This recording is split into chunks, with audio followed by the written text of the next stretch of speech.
Maybe we'd like to dive in a bit more deeply. What does it mean to develop an ATMP? And we will have to make some comparisons to classical biologics in terms of recombinant biologics.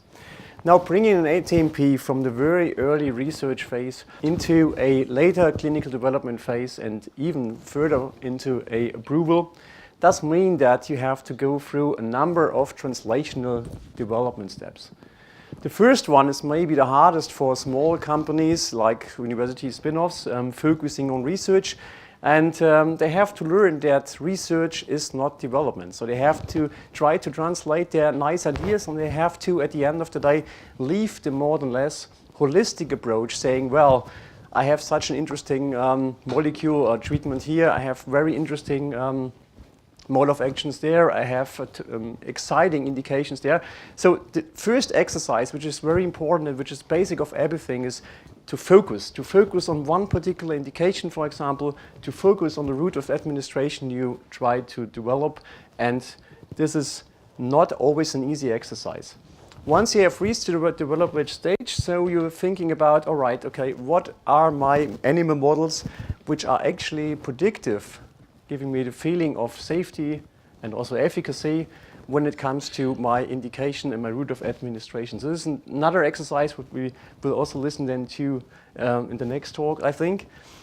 Once you have actually reached the clinical development and you have maybe close to phase 2 trial and you're looking into pivotal trial and even more further to commercial manufacturing, you have to do another translational step. You have to upscale your manufacturing process and have to make sure that the product you have used in your clinical development is the same as you're going to produce for later clinical development and also the market.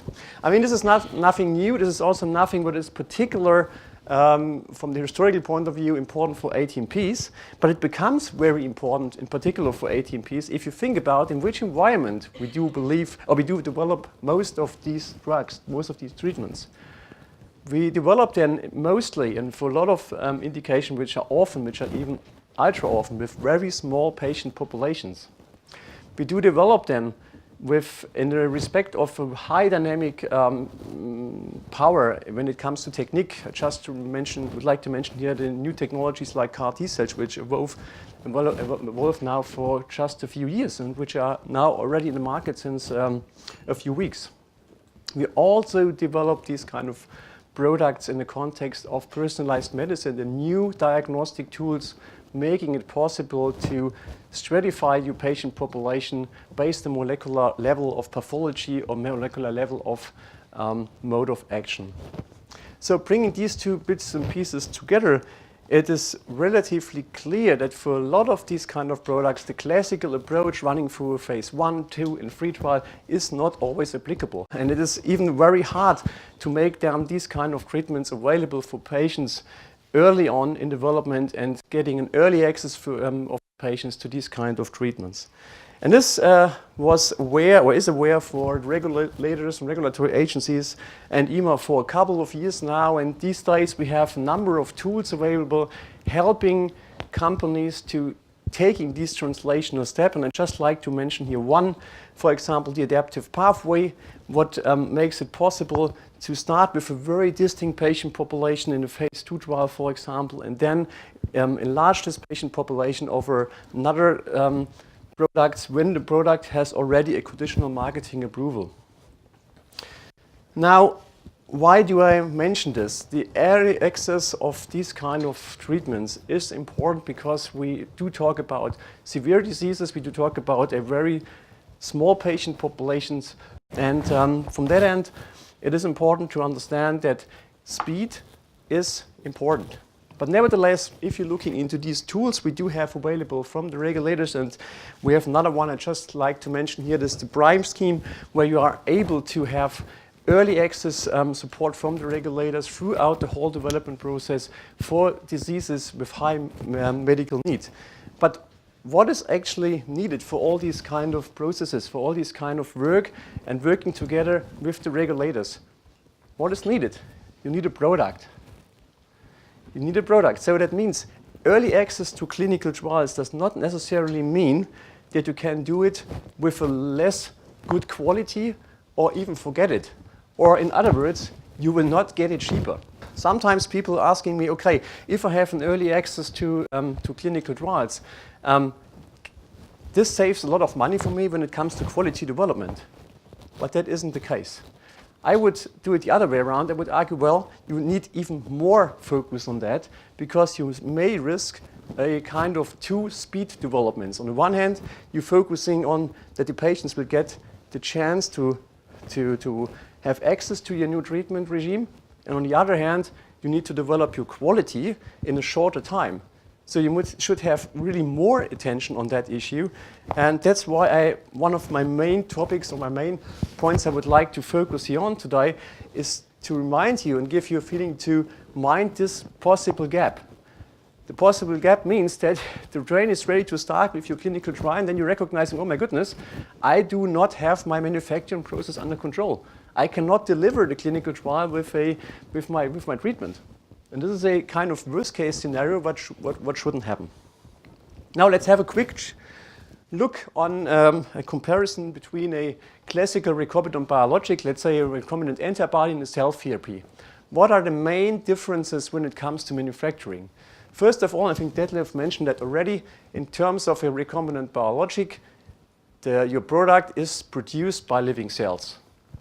In the situation of a cell therapy, for example, the living cells are the drug product. Main first difference. Second difference is the product characterization, for example, for recombinant proteins is able via a definition and a combination of physicochemical investigations and also bioanalytical tools. This is much, much harder when it comes to cell therapies, where you usually have to rely on kind of phenotyping and kind of analysis of your non-cellular components of your treatment. Last but not least, for the recombinant process, you have a bulk process available, what you can follow. In terms of a cell-based therapy, what is still today mostly autologous, you have a patient-specific manufacturing process. Big difference. Same figure, but have a look from a different angle. As for all biologics, you have to accept that even in your final product, you have a certain product variability, and also you have a variability when it comes to source material. You have to accept it, and you have to live this. In terms of recombinant biological products, you can relatively easily steer this and keep this level of uncertainty small by defining specifications, by do a proper characterization of your molecule, and define proper in-process control. When it comes to cell therapies, it becomes much harder. And this is true because the starting material is so variant. So the power of putting specification plus characterization plus in-process controls to keep this level of uncertainty small is much less pronounced when it comes to cell therapies compared to recombinant biologics. Now, in the rest of the talk, I would like to give you some thoughts. How can you deal with that?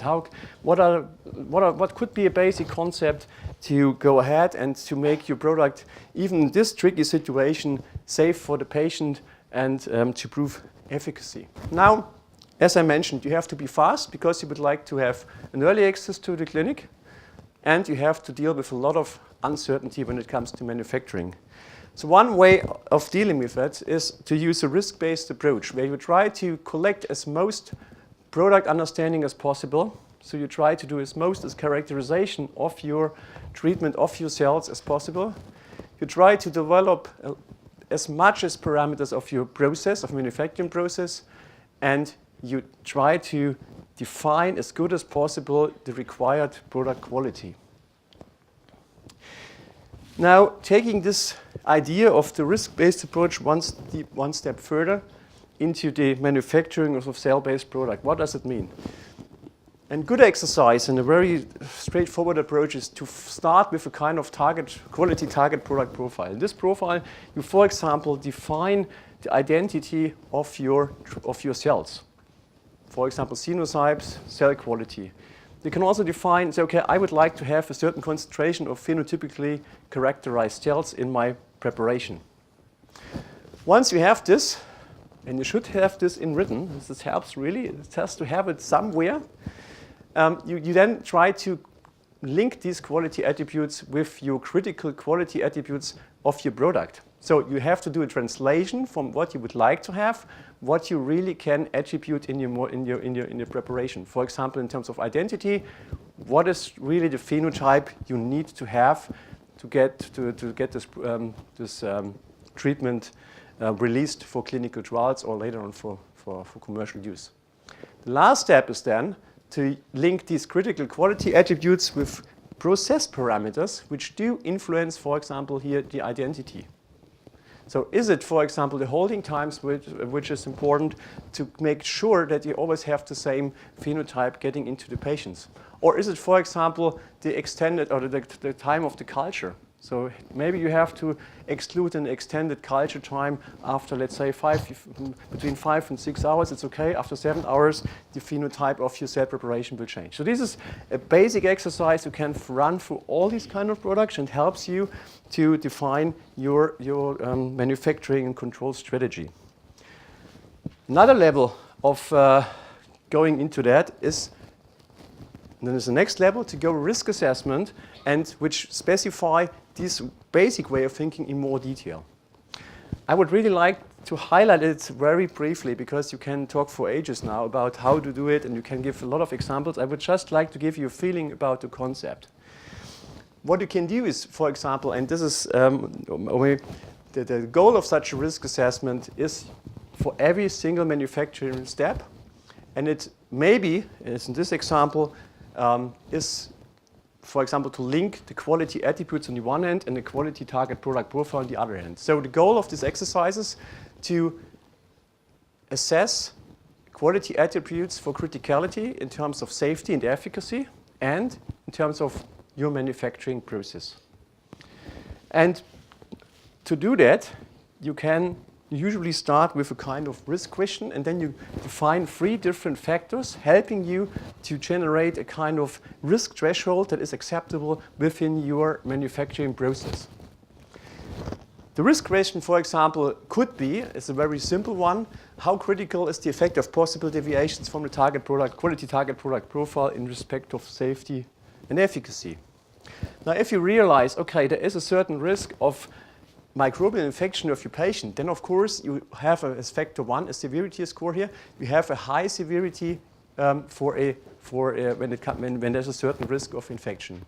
If there is no effect or very limited effect, you have then a lower score for this severity.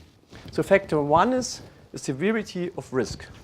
Factor 2 is the definition of uncertainty. So what does that mean? For example, if you know that a certain phenotype you can have in your cell preparation is able to lead into reduced efficacy of your treatment. And if you know, for example, this variant, or maybe you know it and you have already clinical data to this variant, you can say, okay, my uncertainty score is very low. If you have no clue which phenotype of your cell preparation may lead into this risk and maybe into a reduced efficacy, then your uncertainty score would be high. This is factor number 2. And I would like to close with factor number 3. This is then the deviation. What does that mean?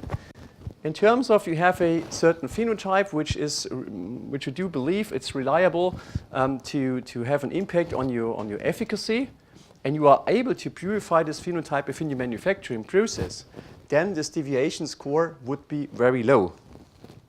If you are unable to do that, your deviation score is even higher. So now we have the 3 different factors. You have severity, you have uncertainty, and you have the deviation. And from these 3 different factors, you can calculate the so-called risk number for, in this case, for the link between the critical quality attributes and the quality target product profile. And with this risk number, you can define a threshold for each different manufacturing step and come then out with a proper and more sophisticated and very specific quality control concept. I hope I could give you a certain feeling what could be a way how to produce these kind of products and how to deal with this level of uncertainty, because the quality of these products are even more within the process rather than in the process control than for recombinant biologics. So my contribution to the discussion today, and this is my summary at the same time, is to have, I have three messages. Message number one is that the early access to clinical trials is not a waiver to take significant investments in quality development prior to onset of clinical trials.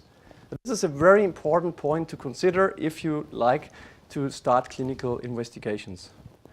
As a sponsor of such an investigation, of such a development, you should develop detailed understanding of the product and the manufacturing process.